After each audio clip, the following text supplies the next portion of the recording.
question I had is, were you aware of what Secretary Hegseth was going to say in his speech at NATO? Generally speaking, yeah. Generally speaking, I was. So I'll speak to Roger. I'll speak to Pete. I'll find out. Mr. President, the Energy Dominance Council, that's for all forms of energy? Does that include All wind and forms solar? of energy, yep. And the pipeline you mentioned, sir, is that Constitution pipeline in New York? Yes. Can you, is Yes. that the I project? believe that's it, being- right? Yes. Yeah, that's what it is. And, you know, they've been trying to get it for 20 years. And what it means is for New York, upstate New York, and even everywhere in New York, also other states, but in particular New England, that New England will now, I think, will cut the energy prices, and big cuts in New York too, but cut the energy prices literally in half. We have the permits. We have permits that just about everything we need a New York permit, and I would imagine they want to do because their energy prices will come down so far. And it's a lot of jobs for New York. It's a great thing for New York. Everybody wants it. We'll be meeting with the various governors, the governor of New York, and the other governors too. And we can have it built in about 9 months, and let's say 1 year, but we can actually have it built in pretty close to 9 months. It's all set. We have most of the permits, almost all of the permits. And on just, you're prioritizing energy dominance today. You've also prioritized trade balance.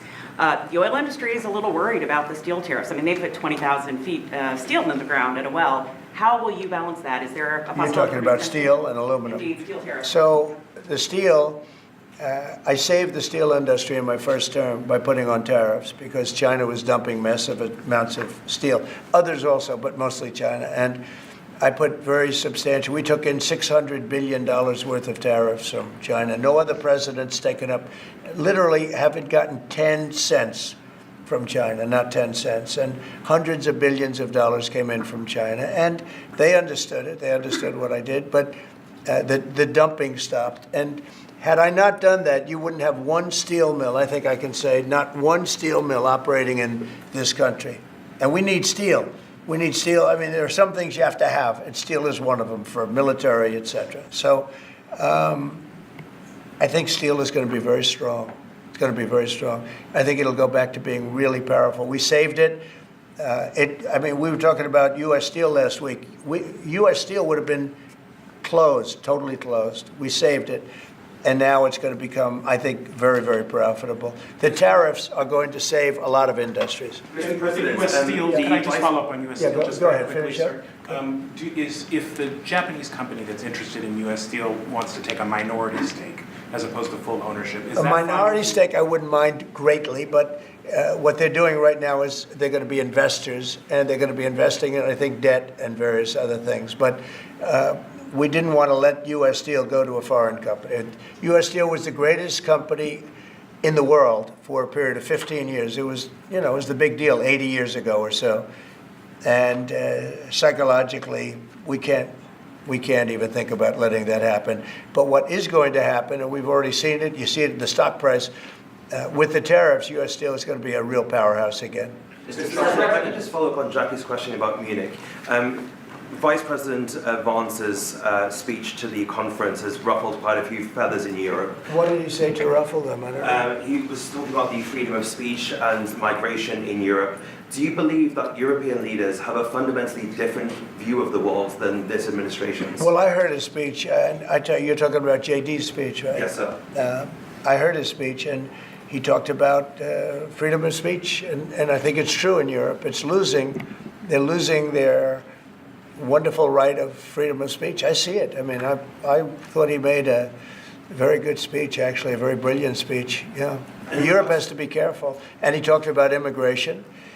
And Europe has a big immigration problem. Just take a look at what's happened with crime. Take a look at what's happening in various parts of Europe. I thought his speech was very well received, actually. I've heard very good remarks. And in regards to Ukraine as well, yesterday you mentioned that you thought Ukraine's NATO aspirations were one of the main reasons that the war broke out. Who do you blame for the war, Ukraine or Russia? Well, I think that there were a lot of people to blame. All I can say is very simply, if I were president, that war would never have happened. And you know what else wouldn't have happened? The Middle East wouldn't be all blown up, and October 7th wouldn't have happened either.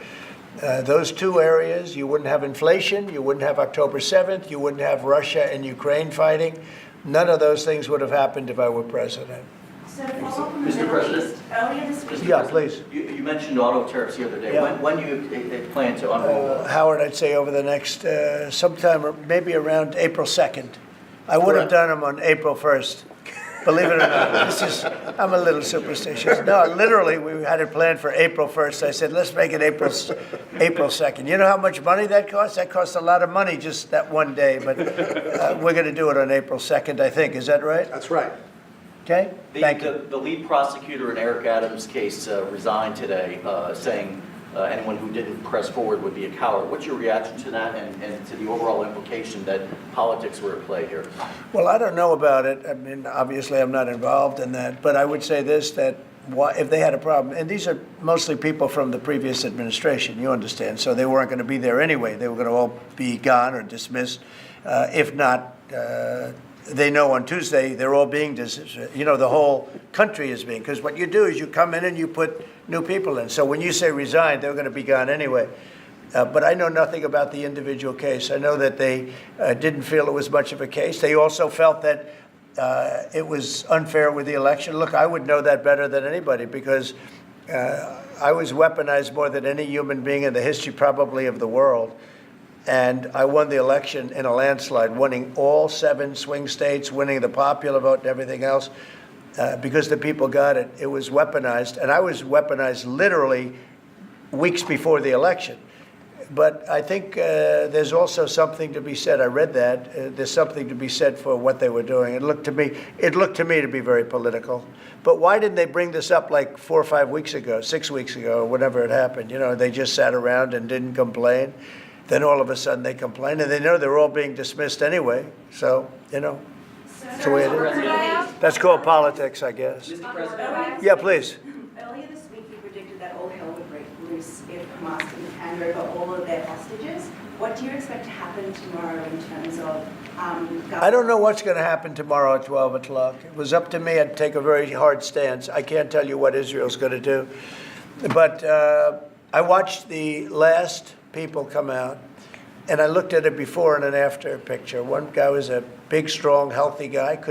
You could say he was a little bit overweight. He's not overweight anymore. He looks like he just came out of the Holocaust. It looks like a Holocaust picture. I've looked at him for a long time, and they've been treated very badly. The young lady came out last week. Her hand was blown off. I mean, literally, her hand was trying to stop a bullet that was headed for her face. She put up her hand. She goes like this and wiped out her fingers and a lot of her hand. Now, I would take a different stance, but it depends. Look, it depends what Bibi's going to do. It depends what Israel's going to do. But and now I understand they've totally changed. Hamas has totally changed. They want to release hostages now again. But you have to see, this started by them saying, we're not going to release the hostages as we said we were. I said, good. You have till 12 o'clock on Saturday, which is tomorrow at 12 o'clock, to do it. And we didn't hear anything. Then all of a sudden, 2 days ago, they said, no, we've decided we're going to release the hostages. But I actually think they should release all of the hostages. Remember, they're probably as bad as they looked. I mean, I don't like to say that, but they look real bad 4 days ago, 5 days ago when I saw them. And the young ladies that came out were treated really badly. You don't know what happened, but I do. They were treated really badly. But as bad as they look, the ones that follow probably will look a lot worse. I think they're sending out their most healthy. And they've been hit hard on that, Hamas. So they probably didn't want to release. But they changed their mind. I said 12 o'clock tomorrow, and all of a sudden, 2 days ago, yesterday, they said they're going back to releasing. But this all started by them saying, we are not going to release any more hostages. And then yesterday, they said they are going to release the hostages.